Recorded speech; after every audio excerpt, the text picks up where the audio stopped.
Chittoor mayor Katari Anuradha దంపతుల హత్య కేసులో చిత్తూరు జిల్లా కోర్టు సంచలన తీర్పును వెలువరించింది. 5 దోషులకు ఉరిశిక్ష ఖరారు చేసింది. కోర్టు తీర్పును మేయర్ కుటుంబ సభ్యులు స్వాగతించారు. దోషులకు ఉరిశిక్ష విధించడంపై కోడలు హేమలత, కుమార్తె లావణ్య సంతోషం వ్యక్తం చేశారు.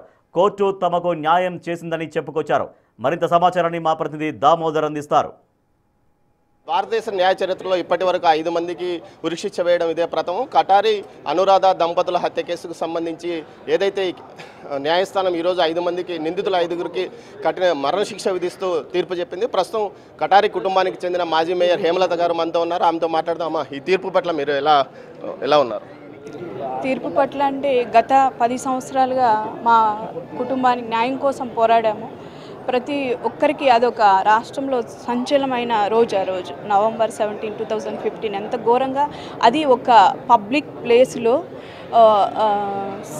ఫస్ట్ సిటిజన్ ఆఫ్ టౌన్ ఒక మేయర్ని ఛాంబర్లో ఎంత ఘోరంగా చంపారు వాళ్ళ భర్త గారు కటారి మోహన్ గారిని అనేది.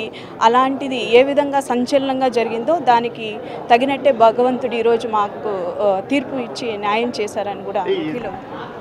ఏదైతే సుదీర్ఘకాలం విచారం జరిగింది 10 సంవత్సరాల పాటు 2015 నవంబర్ నుంచి ఇప్పటి వరకు, అంటే ఒక 17 రోజులకు ఏకంగా 10 సంవత్సరాలు పూర్తి అవుతాయి. ఈ మధ్య కాలంలో మీరు ఎలాంటి ఇబ్బందులు ఏమైనా ఎదుర్కొన్నారా? ఇబ్బందులు అంటే ఎవరైతే సాక్ష్యాలు చెప్పుకోవడానికి వచ్చారో వాళ్ళందరూ కూడా ఇబ్బంది పెట్టారు, చాలా వరకు ఇబ్బంది పెట్టారు. అప్పుడు మా కుటుంబం అందరూ కూడా మమ్మల్ని చాలా ఇబ్బందులు పెట్టి జీపులు ఎక్కించి మా పైన అప్పుడు అందరం పోరాడాము. సో పోరాడానికి 10 సంవత్సరాలు అయినా కూడా మాకు న్యాయం జరిగిందని ఈరోజు ఫీల్ అవుతుంది. మా కూతురుగా మీరు ఎలా ఫీల్ అవుతుంది? మీ తల్లి మరణం అంటే మృతి హత్య దారుణం తర్వాత ఈరోజు శిక్ష విధించారు, మీరు ఎలా ఫీల్ అవుతుంది? అమ్మ నాన్నని ఎప్పుడు రిటర్న్ రారండి, బట్ కోర్టును నమ్ముకొని న్యాయమే గెలవాలని చాలా పోరాడము. ఉరిశిక్ష పడిన దానికి చాలా తృప్తిగా ఉంది, బట్ పోగొట్టుకునేది మేము ఎప్పుడు పొందలేము. బట్ కానీ 10 ఏళ్ళుగా పోరాడి న్యాయం కోసం ఎన్నో కష్టాలు పడి లాస్ట్కి న్యాయం గెలిచిందని ఒక తృప్తి ఉందండి. కార్యకర్తలు కానీ, కటారి అనుచరులు, మా నాన్నతో ఉన్న వాళ్ళు కానీ, మమ్మల్ని నమ్ముకున్న వాళ్ళు ప్రతి ఒక్కరు మాకు సపోర్ట్ చేసి సాక్ష్యాలు చెప్పి ఎన్ని బెదిరింపులు అన్నీ ఉన్నా మాకంటూ నిలబడి అన్యాయం జరిగిందని, న్యాయమే గెలుస్తుంది నమ్ముతూ ఈ రోజుటి వరకు కూడా మేము న్యాయాన్ని నమ్ముకున్నాం. లాస్ట్కి న్యాయమే జరిగిందండి. మీరు రాజకీయంగా తర్వాత మధ్యలో మీ భర్త మరణించాడు, రాజకీయంగా కూడా చాలా ఇబ్బందులు ఎదుర్కొన్నారు, కేసులు కూడా పెట్టించారు. ఆ తర్వాత జరిగిన పరిణామాల్లో మీకు ఎవరు సహకరించారు? పార్టీ పరంగా ఎప్పుడు సపోర్ట్ ఉందండి, అది వేరు ఇది వేరు కదండి. సో ఇది ఎప్పుడు మేము కోర్టునే నమ్ముకున్నాం. సో కోర్టు ద్వారానే మాకు న్యాయం జరిగింది. మాకు కుటుంబం నుంచి అంత జరిగి ఎప్పుడు ఉన్నా కూడా అది పార్టీ సపోర్ట్ కుటుంబానికి ఎప్పుడు ఉంది. ఎందుకంటే మా అత్త మామయ్య పార్టీకి అంతగా చేశారు కాబట్టి ఆ సపోర్ట్ ఎప్పుడు మాకు ఉంది. సో అది ఇంకొక బలం అనమాట.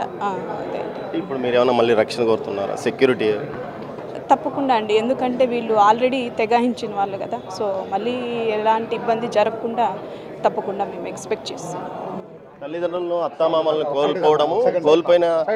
కోల్పోయాము, కానీ కోర్టు న్యాయం చేసిందంటూ అటు కటారి అనురాధ దంపతుల కోడలు హేమలతతో పాటు ఆమె కుమార్తె కూడా చెప్తున్నారు. మొత్తం మీద వారు న్యాయస్థానం ఇచ్చిన తీర్పు పట్ల సంతృప్తి వ్యక్తం చేస్తున్నారు. ముఖ్యంగా ఏదైతే ఈ కేసులో నేర నిరూపితం కాబడిన 5 వ్యక్తులు ఈ విధంగా ఏదైతే పూర్తిగా వారికి మరణశిక్ష విధించడాన్ని తాము సమర్థిస్తున్నాము, కోర్టు తమకు న్యాయం చేసిందని కూడా ఆ కుటుంబ సభ్యులు చెప్తున్నారు. కెమెరా పర్సన్ పురుషోత్తంతో దామోదర్, చిత్తూరు న్యాయస్థానం.